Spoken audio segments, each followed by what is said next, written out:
He's just a worthless human being, Jeremy laughed, and the whole table laughed with him.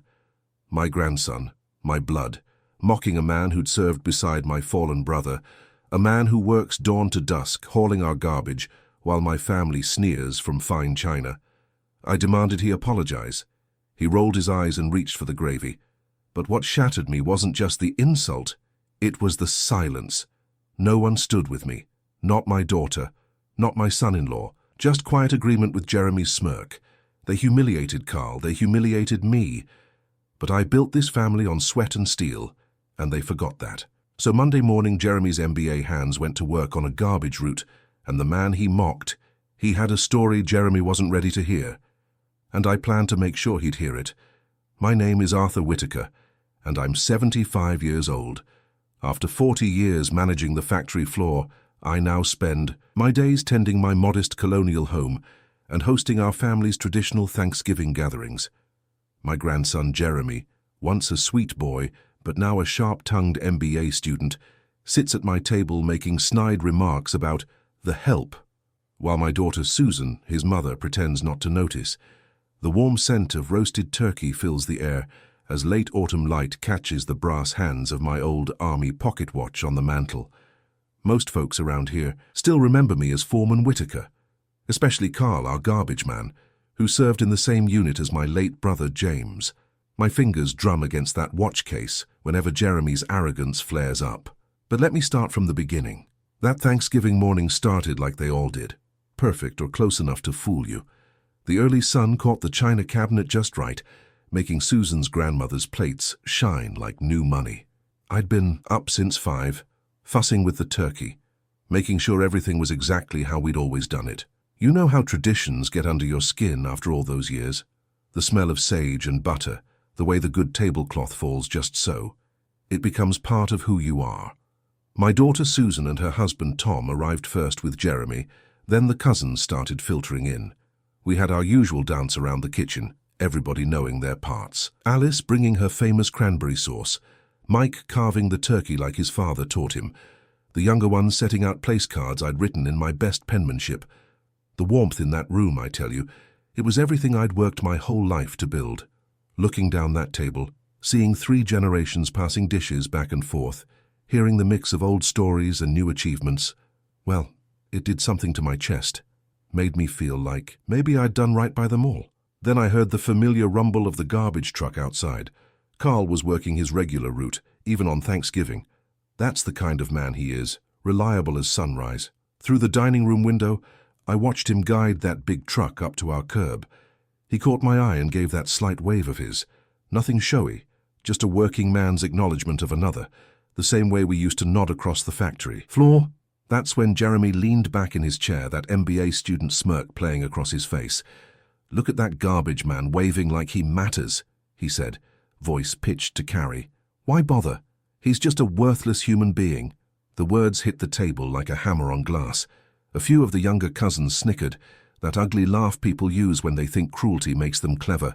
My hands went cold on my silverware. 40 years of memories flashed through my mind. Honest men punching time cards, calloused hands passing tools, the quiet dignity of work well done. "Jeremy," I said, my voice steady but carrying that tone every foreman learns, "you will apologize for that comment." He rolled his eyes at me, rolled his eyes like I was some doddering old fool who didn't understand how the world works now. "Oh, come on, Grandpa. Don't be so sensitive. It's just a joke." "It's not a joke," I said, standing slowly. My chair scraped against the hardwood, a harsh sound in the sudden quiet. "That man out there is Carl Matthews. He served our country. He works hard, supports his family, and deserves your respect. You've insulted him, and you've brought shame to this table and this family's name." Jeremy reached for the gravy boat, dismissing me with a wave of his hand. "Seriously, Grandpa, you need to lighten up. Nobody cares about stuff like that anymore." The heat drained from the room. I could feel the others shifting in their seats, eyes darting between us. My fingers pressed against the white tablecloth, leaving deep creases in the fabric. In that moment, watching my grandson casually pour gravy over his turkey, as if nothing mattered, I knew this wasn't just about one thoughtless comment. This was about everything I'd tried to build, everything I'd tried to teach them. I set my fork down with deliberate care. Some moments pass and some moments demand action. This one wouldn't slide by with polite smiles and changed subjects. Not this time. The rest of dinner played out like a bad stage show, with everyone trying to pretend nothing had happened. But you could feel it, that crack in the foundation that spreads no matter how hard you try to patch it. Susan kept shooting me these little looks, the kind that said, "Don't make this worse, Dad." Tom cleared his throat every few minutes like he was getting ready to say something, but never did. The whispers started small, like they always do. "Dad's just from a different time," Susan murmured to her cousin Alice. "You know how he gets about these things." Alice nodded, all sympathy and modern understanding, as if respect for working folks was some quaint notion best left in the past. I remember meals like this from my foreman days, those tense gatherings after someone crossed a line. The food loses its taste, the conversation gets stilted, and everyone's just waiting for it to be over. The green beans got passed mechanically, the stuffing sat heavy in our stomachs, and my beautiful turkey might as well have been cardboard.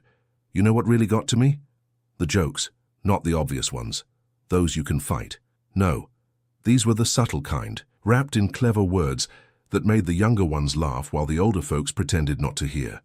Someone mentioned their cleaning lady, and Jeremy jumped in with something about essential workers that made his cousins snicker. Each laugh felt like another nail in the coffin of everything I'd tried to teach them. When it came time for the traditional blessing, something we'd done every year since I could remember, I tried to steer us back on course. I stood up straight the way my father taught me and spoke about gratitude. "We're blessed," I said, "to live in a world where honest work, no matter what kind, helps build something bigger than ourselves. Every job done with pride makes this country stronger."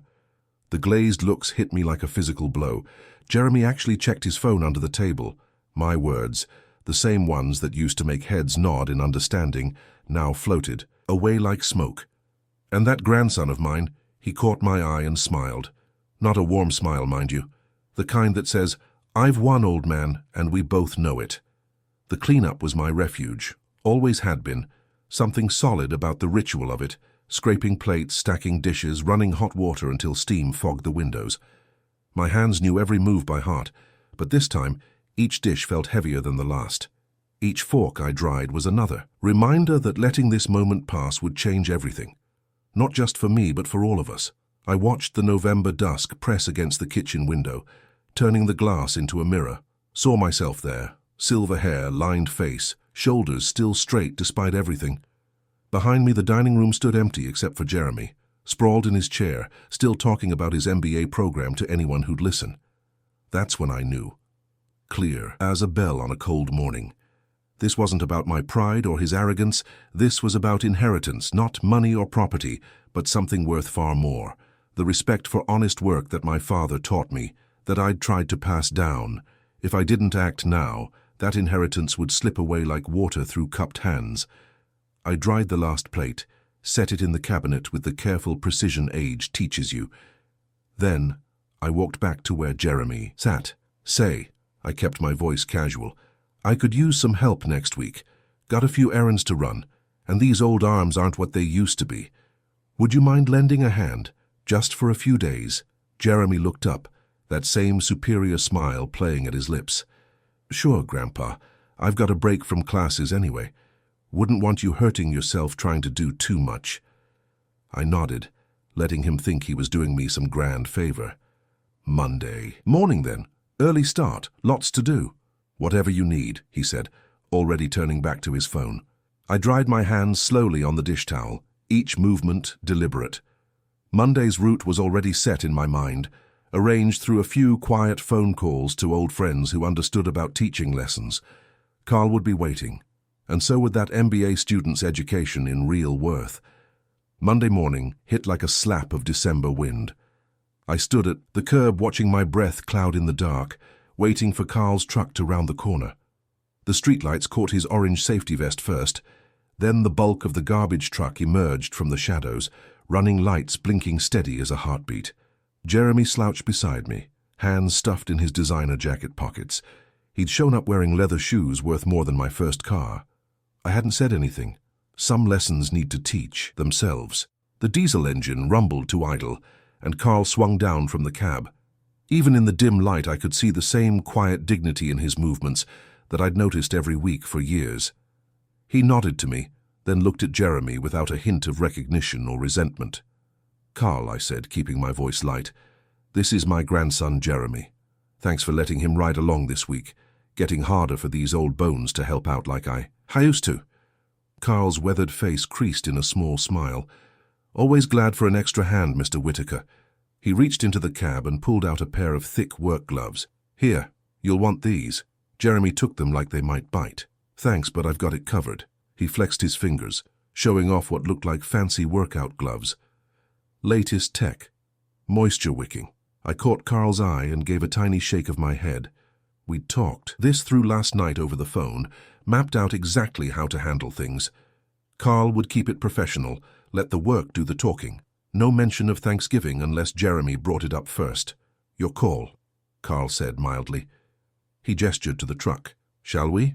Jeremy swung himself up into the cab with the kind of show-off energy that makes old men wince. "Time for my victory lap through the working class, eh?" He laughed at his own joke. Neither Carl nor I joined in. I climbed in next to Jeremy, feeling the familiar vibration of the engine through the worn bench seat. The smell brought me back. Diesel fuel, rubber, and that underlying tang of honest sweat. You never forget these things. Not really. They sink into your bones like truth. "Right," I said, "all business now. First stop's the apartment complex on Cedar. You'll want to watch the technique on the big bins. It's all in the legs, not the back. Keep your eyes on the hydraulics when they're moving and stay clear of the crush zone." Got it, got it." Jeremy cracked his knuckles like a fighter entering the ring. "Don't worry, I'll set the pace. Show you guys how it's done." Carl just put the truck in gear, smooth as silk. The pre-dawn streets stretched out ahead of us, empty except for a few early commuters. The route glowed on Carl's tablet mounted to the dash, red lines marking our path through the sleeping town. I settled back, feeling the weight of what we were about to do. Would hard work alone be enough to crack through that shell of entitlement? Could sweat and strain reach a heart that had already decided it was better than all this? You might think I was being cruel setting my own grandson up for a fall, but sometimes kindness comes disguised as hardship. Sometimes the best gift you can give is the chance to earn your own respect back. The truck door slammed with a heavy finality. Carl eased us into the stream of early traffic, and I watched Jeremy's confident smirk in the side mirror. He had no idea what was coming, no clue that his victory lap was about to turn into something else entirely. The next few days settled into a grinding rhythm.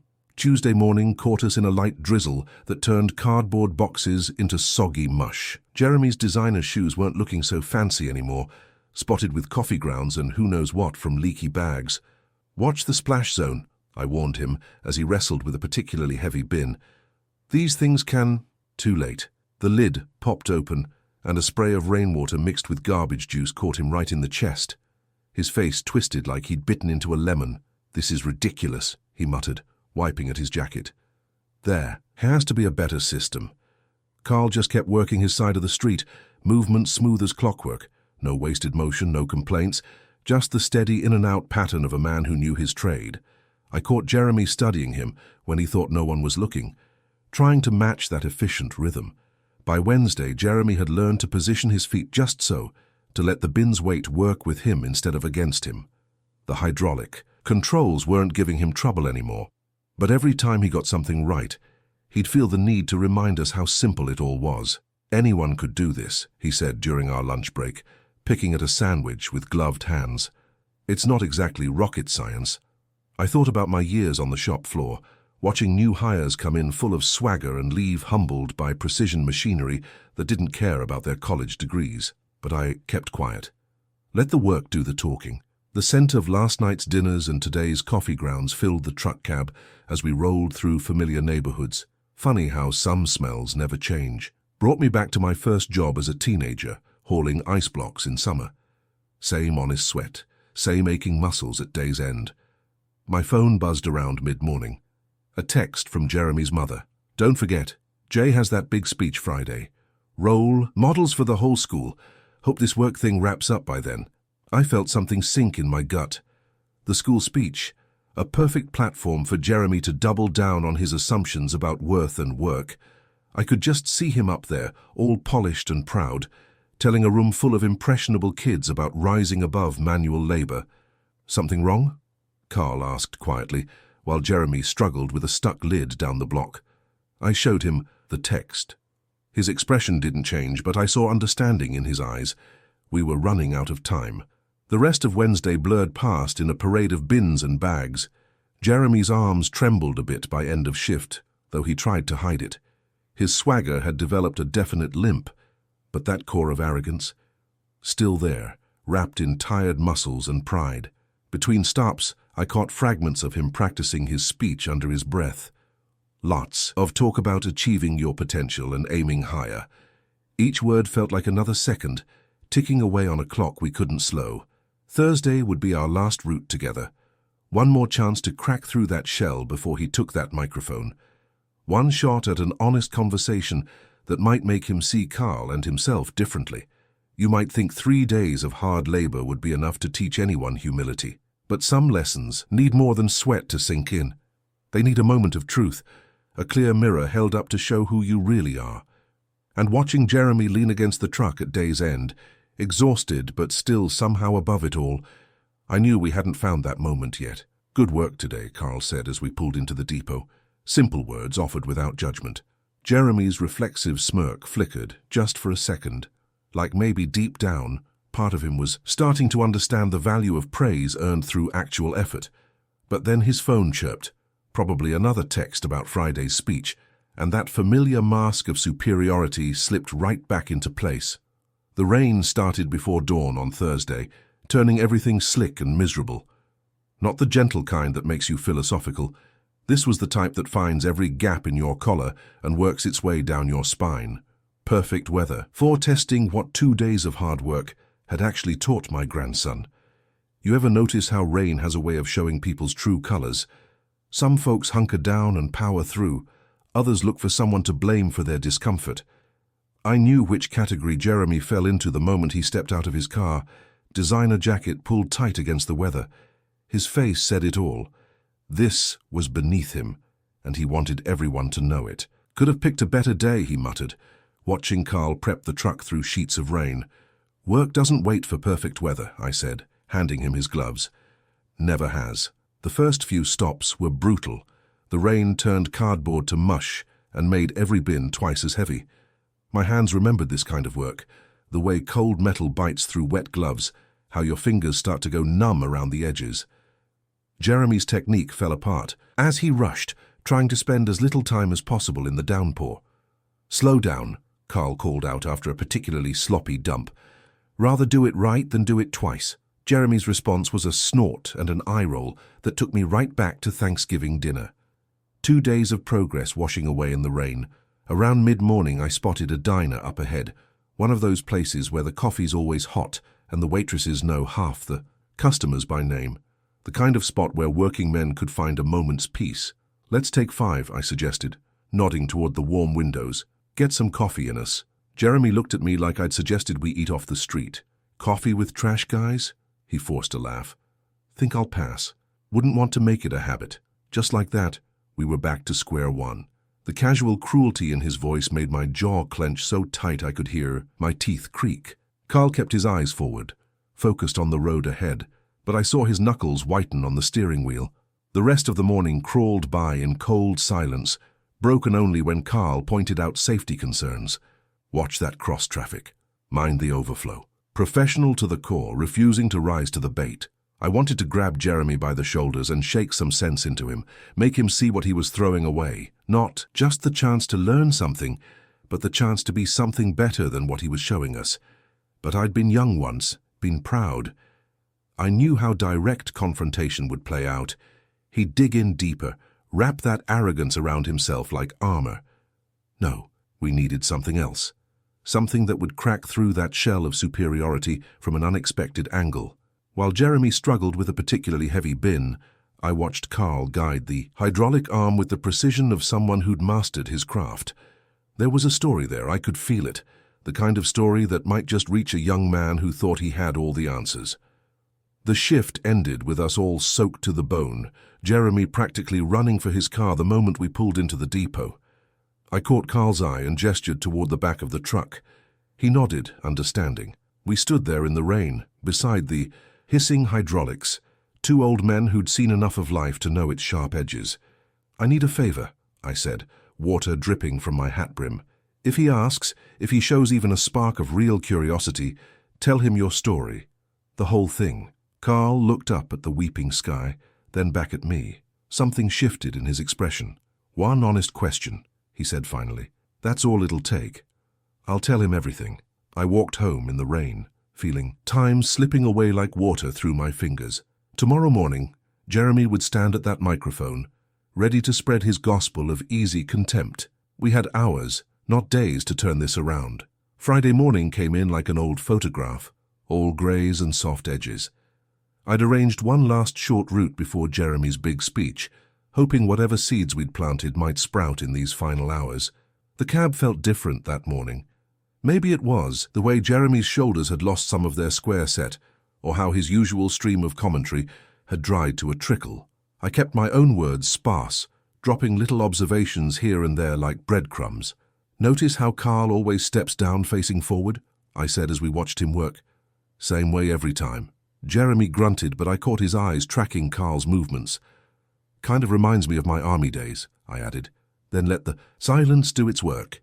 The route took us past the old VFW hall, its flag hanging limp in the dawn stillness. Carl executed another textbook lift and load, his movements precise as clockwork. Finally, Jeremy's curiosity got the better of him. "Why's he move like that?" he asked, trying to sound casual. "Like he's on parade or something." Carl's hand froze on the control lever. He turned in his seat, and I saw the decision in his eyes. The moment he chose to open a door that might just slam back in his face. 15 years, 2nd Battalion, 3rd Marines, he said quietly. Combat mechanic. 2 tours in Afghanistan, 1 in Iraq. Got pretty good at keeping things running when they needed to run. I watched Jeremy's face. His eyes narrowed, then darted away like someone who'd just had the ground shift under their feet. "After my last tour," Carl continued, "doctors found something they'd missed before. By the time they caught it, treatment costs were—" He shook his head. "Well, let's just say the VA doesn't cover everything, and savings only last so long." The cab fell silent except for the idle rumble of the diesel engine. Jeremy's throat worked, and for a moment, just a moment, I saw that crack in his armor widen. Then his phone buzzed. "Yeah," he said into it, turning toward the window. "About the slides for my speech. No, make sure that stock performance chart is front and center. People need to see what real success looks like." Just like that, the mask slipped back into place. The crack sealed over like ice on a pond. I felt the weight of the clock more than ever. 2 hours until that microphone would be live, until all our work might crumble in front of a packed auditorium. While Jeremy focused on his call, I sent Carl a quick text with the time and location. "Back row," I wrote, "just in case." His reply came back simple and clean. "Copy that." The rest of the short route passed in a bubble of forced normalcy. Jeremy checked his phone constantly, muttering about transitions and impact statements. But I noticed how his eyes kept drifting to Carl's precise movements, to the proud set of those shoulders that had once carried a nation's uniform. You know that moment when you can feel time actually ticking in your chest? That's what those last stops felt like. Each bin lifted and emptied was another second gone, another heartbeat closer to that speech. As we pulled into the depot, Jeremy was already reaching for his door handle, eager to escape. But I caught the way his hand hesitated just for a breath before he pushed it open, the way his gaze lingered on Carl's reflection in the side mirror. Then he was gone, his car peeling out of the lot like he was being chased by ghosts. I watched him go, wondering if we'd done enough, if that glimpse behind Carl's curtain had burrowed deep enough to matter, or if pride would win out, turning that microphone into a weapon against everything we'd tried to show him. You ever notice how school hallways never change? Same squeaky floors, same echo of distant voices bouncing off metal lockers. Even the smell. Floor wax and chalk dust and whatever they used to clean the bathrooms. Takes you right back. I was pacing those halls now, my old knees protesting every turn. 9:30 in the morning, and already I felt like I'd worked a double shift. The assembly wasn't scheduled until 11, but I couldn't sit still at home. Not with everything hanging by a thread. Remember when you were young, and you thought getting older meant getting surer of yourself? Let me tell you, some days being 75 feels like being 15 all over again. just with more aches and fewer illusions. My phone felt heavy in my pocket. I'd been fighting the urge to call Principal Matthews for the past hour. One call, that's all it would take. Family emergency. Need to postpone Jeremy's speech. Simple as that. But running from this moment would only prove Jeremy right. That his grandfather was too sensitive, too stuck in the past to matter. The empty hallway stretched ahead of me like a question I couldn't answer. Through an open classroom door, I caught a glimpse of kids bent over their work, the same way Jeremy used to look before success started writing his story for him. My hand brushed the phone again, and I pulled it back like it was hot. No, running wasn't the answer. Never had been. I texted Carl instead. "Still good for 11? His reply came quick. "Affirmative.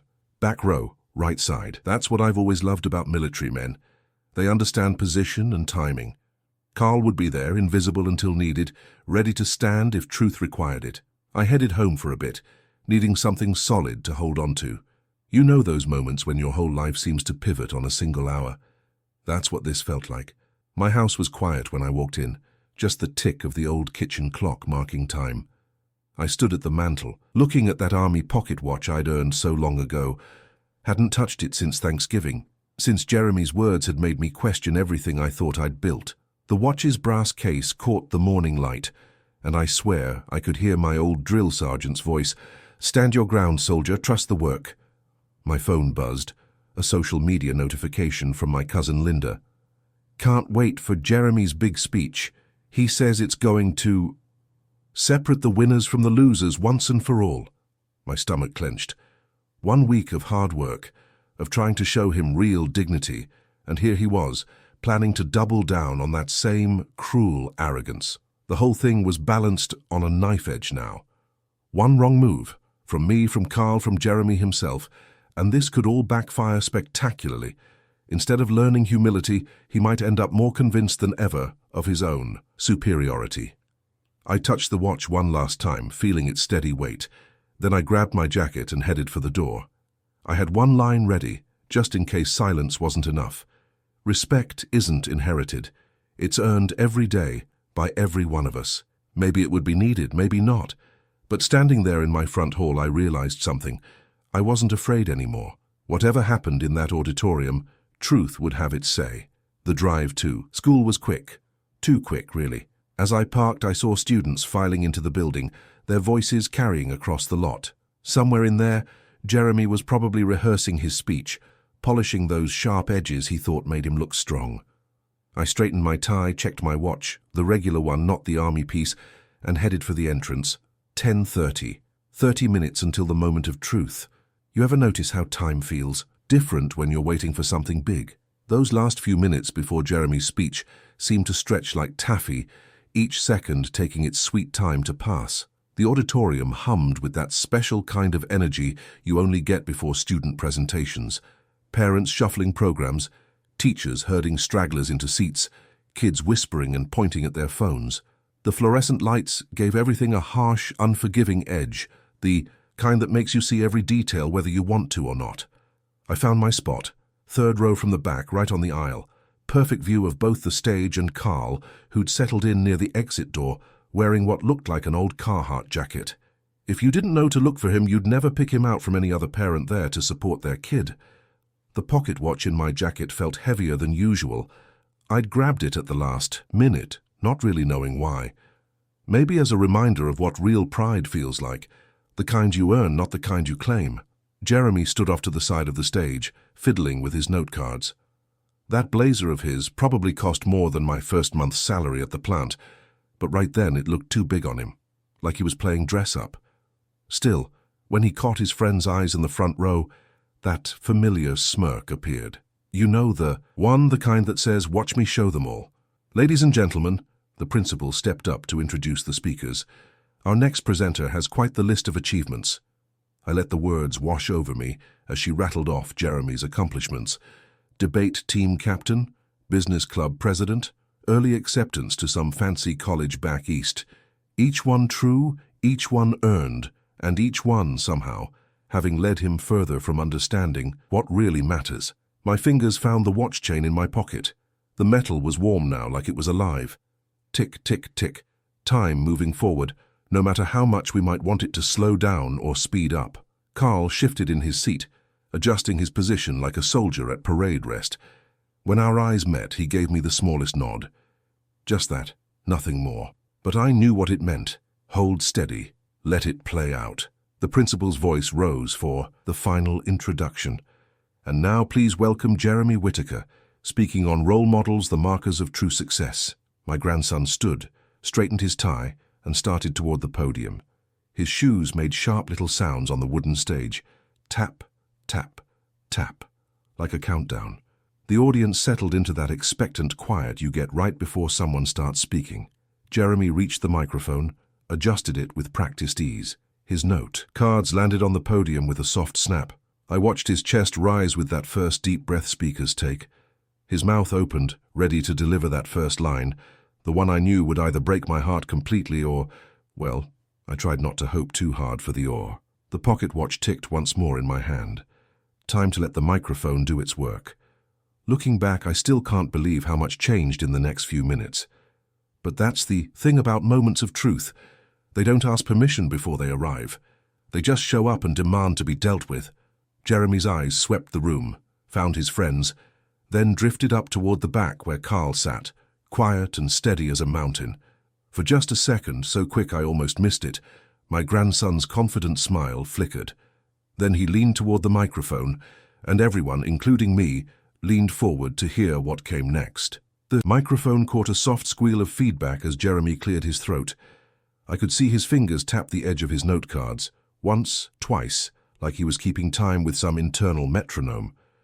When we talk about role models, he started, voice carrying that practiced debate team confidence, we naturally think of winners, people who've climbed to the top through talent and... He stopped mid-sentence. Just stopped. His eyes had drifted up toward the back of the room, and I knew exactly what he'd seen. Carl, sitting straight-backed in that worn jacket, hands folded in his lap like he was at church. You ever watch someone's carefully built wall crack right in front of you? It's something to see. Jeremy's shoulders, which had been squared up like a TV announcer's, sort of collapsed inward. The note cards trembled slightly in his hands. He swallowed hard. I need to tell you about something that happened last week. The room shifted. You could feel it. That electric tension when an audience realizes they're about to hear something real instead of rehearsed. A few teachers straightened in their seats. Jeremy's friends in the front row exchanged glances. It was Thanksgiving, he continued, voice dropping lower, more natural. My grandfather always hosts. He's here today, actually. My palms went slick against the armrests. This wasn't the time to draw attention, but a few heads turned my way anyway. We were all sitting down to dinner when the garbage truck came by. The driver... Jeremy's voice caught for a moment. The driver waved to us through the window. Just a friendly wave, you know. The kind decent people give each other. I heard someone's program crinkle in the silence. The fluorescent lights hummed overhead. And Jeremy gripped the lectern harder.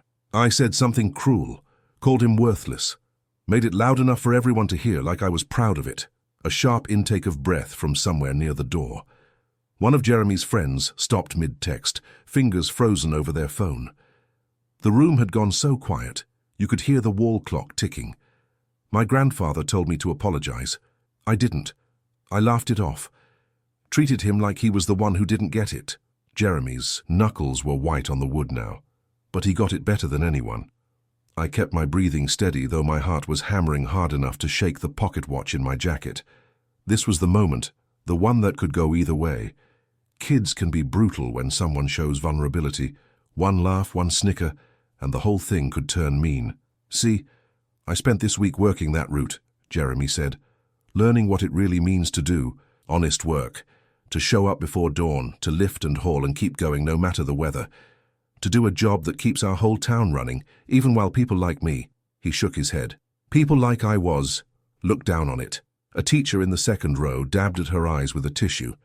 Jeremy's debate team friends sat frozen, their usual smirks nowhere in sight.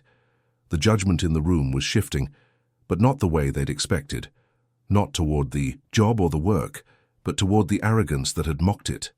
I thought I was going to stand here today and talk about success, Jeremy said, about being better than other people, But I was wrong about what better means. I shamed a good man for doing honest work. I disrespected my grandfather, who spent his life showing what real dignity looks like. The words hung in the air like steam on a cold morning. I could feel tears trying to start, but I blinked them back. This wasn't about me, not anymore. So maybe, Jeremy's voice had gone quiet, but the microphone carried every word. We need to rethink what makes a role model, because sometimes the best lessons come from the people we thought we were too good to learn from. The room held its breath as Jeremy's voice steadied. Hard work isn't just about paychecks or titles, he said. It's about showing up every day with your head high, doing what needs doing. That's real worth. That's what I missed. My old heart squeezed a bit at those words. They could have come straight from my own father's mouth, back when he was teaching me about honest labor. I remembered the smell of machine oil and leather work gloves, the weight of responsibility settling on young shoulders. There's someone here today, Jeremy continued, who taught me this lesson without ever meaning to, just by doing his job with quiet pride day after day. His hands gripped the podium tighter. Carl Madison is sitting in the back row. He's not just our town's garbage collector. He's a decorated army mechanic who served our country. And I'd like to ask him to come forward if he would. The room rustled as heads turned. Carl stood slowly, that familiar, steady grace in his movements. I got to my feet too, my knees creaking a bit, and felt others rising around me. The sound of chairs scraping back rippled through the auditorium like a wave. You know that moment when applause starts, when it catches and builds from scattered claps to something that fills every corner. It was like that, but more. Like a dam breaking after years of drought. Teachers, students, parents, all of them standing, all of them recognizing something fundamental about respect and dignity. Carl walked down the center aisle, spine straight as ever. The fluorescence caught the silver at his temples, the well-worn collar of his jacket. He didn't rush, didn't shrink, just moved with that same measured pace I'd watched all week on the route. Jeremy's face had gone red as a December sunset. Not from shame exactly, more like the healthy flush you get after hard work in cold air, the kind that tells you you've earned something real. I saw him swallow hard as Carl reached the stage steps. The applause kept rolling, strong enough to rattle the old trophy case by the wall. Someone near the front started whistling, one of those sharp, appreciative sounds that cuts right through the noise. A few of Jeremy's debate team friends were clapping harder than anyone, their earlier smirks replaced by something that looked a lot like respect. Then I caught movement at the side of the stage. Principal Harrison had stepped up to the secondary microphone, waiting for the applause to settle. She adjusted her glasses with one hand, a folder held in the other. "Thank you, Jeremy, for that unexpected presentation," she said once the room quieted. "I'd like to see you and your parents briefly after the assembly. We should discuss some social media posts that were scheduled for today and how they align with our school's message about community respect." There it was, the first ripple of consequence hitting the shore. I saw Jeremy's shoulders tense as he nodded. A few phones came out in the audience, probably checking those pre-written boasts he'd planned to share. The whispers started, as whispers do when reputation takes a turn. Sarah and Tom, Jeremy's parents, shifted in their seats 2 rows ahead of me. They'd have to face this too, handle the fallout from their son's public reversal. It wouldn't be comfortable, but maybe that was part of the lesson. The story had grown bigger than our family now. It had pushed past our dining room walls, past private moments of correction, into the wider world where actions find their true weight.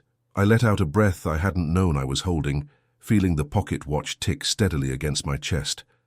Carl stood there on stage, one hand resting light on the podium rail, looking out at a sea of faces that finally saw him clearly. Jeremy stood straighter too, even with the flush still burning his cheeks. The applause had faded, but something stronger had taken its place.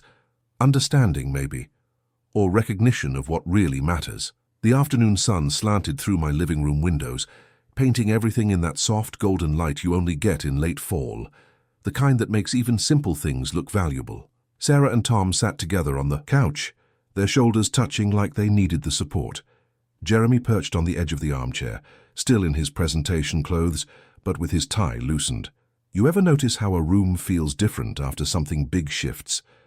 Like the air itself has changed density. The principal suggested community service hours, Sarah said, her fingers working the edge of a throw pillow. She thinks it would show genuine reflection, especially given what was in those scheduled posts. Tom nodded, leaning forward. We've seen the screenshots, son. Separating winners from losers. That's not who we raised you to be. I kept quiet, settled in my old leather chair by the fireplace. Sometimes silence does more work than words ever could. The mantel above me held our family photos, 4 generations of Whitakers looking out from their frames. The empty spot where my pocket watch usually sat seemed to draw everyone's eyes. Jeremy's hands were clasped between his knees, knuckles still raw from the week's work. I know, he said softly. I was trying to be impressive, but I ended up being cruel instead. He looked up at his parents, then over at me. I'd like to keep working the route with Carl, on weekends, if he'll have me. Remember what I said about letting silence work? This was one of those moments. I just held, his gaze steady as a level.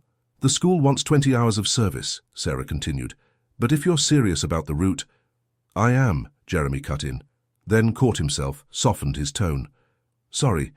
Yes, I am serious, and not just for the credit hours. The sun caught a dust mote floating near the mantel, turned it to gold for a moment. Funny how light can make you notice small things. I stood up slowly. These old joints take their time. And walked to the fireplace. The pocket watch had been my father's before it was mine. A simple thing, really. Brass case, white face, reliable movement. But symbols carry their own weight. You know that feeling when you hold something solid in your palm? Something that's earned its place? The metal warmed against my skin as I stood there, looking at those family portraits. There was my father in his work clothes, my son Tom in his graduation gown, Jeremy as a gap-toothed kid on his first bike. Pride without pretense in every frame. Your mother and I will support whatever you decide, Tom said, but it has to be your choice, your commitment. Sarah nodded. The principal needs an answer by Monday. Jeremy straightened in his chair. I've already decided I'll talk to Carl myself if that's all right. He glanced my way. Maybe Grandpa could come with me just to be there. The watch felt right in my hand now, its weight familiar and proper. I looked at that empty space on the mantel where it belonged, really looked at it. Sometimes a gap needs filling. Sometimes respect has to be rebuilt, piece by piece, until it sits naturally again. I turned back to my family, saw the quiet settling into their bones. No one was performing now, no one trying to impress. Just people finding their way back to what matters. Evening settled. Over my house like fresh snow. You know that hush that comes when everything soft and clean blankets the rough edges. That kind of quiet. I stood there at the mantel, feeling the day's weight in my bones, but my mind clear as crystal. You want to know something about consequences? They're like twin rivers cutting through stone, slow but sure, changing everything they touch. I traced my finger along the mantel's edge, watching Jeremy through the reflection in the family photos. He sat there in his wrinkled dress shirt, no longer the swaggering boy from Thanksgiving. The school would remember him now, not as the star student he'd painted himself to be, but as someone who'd had to stand up and admit his own cruelty. That kind of thing sticks. Principal Matthews had made it clear Jeremy's role model's speech would be referenced in character discussions for a long time coming. But here at home, that was the deeper current. The family dynamics had shifted like tectonic plates. No more easy jokes at others' expense. No more assumption that status came from anything but honest work. I watched Sarah and Tom exchange glances, saw how they measured their own part in letting arrogance grow unchecked. The route work starts at 6 a.m. sharp on Saturdays, I said, breaking the thick silence. Carl runs a tight ship, and showing up means showing up ready. Jeremy nodded, his shoulders straight but his eyes humble. Yes, sir, I understand. This isn't about making another speech, I continued. It's about proving worth through steady work, through showing up when it's cold, when it's wet, when nobody's watching to praise you. Remember when I mentioned that special kind of quiet? It deepened then, became something you could almost touch. Carl stood near the doorway, still in that plain jacket that had let him blend into the school assembly. He'd stayed silent through most of this, letting actions speak louder than words, just like he had all week on the route. I walked over to him, feeling every one of my 75 years, but standing tall. Brother, I said, extending my hand, you showed more dignity this week than most men manage in a lifetime. Never raised your voice, never pushed back at the insults. Just let truth do its work. His handshake was firm, calloused palm against calloused palm. Respect goes both ways, Arthur, he said quietly. You knew that all along. The sun was setting now, sending one last shaft of light through my windows. It caught the brass case of my old army pocket watch as I lifted it one final time. Funny how something can feel both heavy and right in your hand at the same time. I moved back to the mantel, to that empty spot that had waited all week. The watch settled into place with a soft click against the wood. Tomorrow morning's sun would find it there, just like it had for all those years before doubt crept in. Time measured in honor instead of pride. That's what it would mark now. I turned to face my family, these people who'd lost their way for a moment, but found it again. The light touched all our faces the same way. No higher, no lower, just equal in the evening glow. You know what matters most in a family? Not the things you own or the titles you carry. It's simpler than that, and harder too. My voice came out steady and clear as I gave them the truth I'd carried since my own father's time. Respect is the only true inheritance.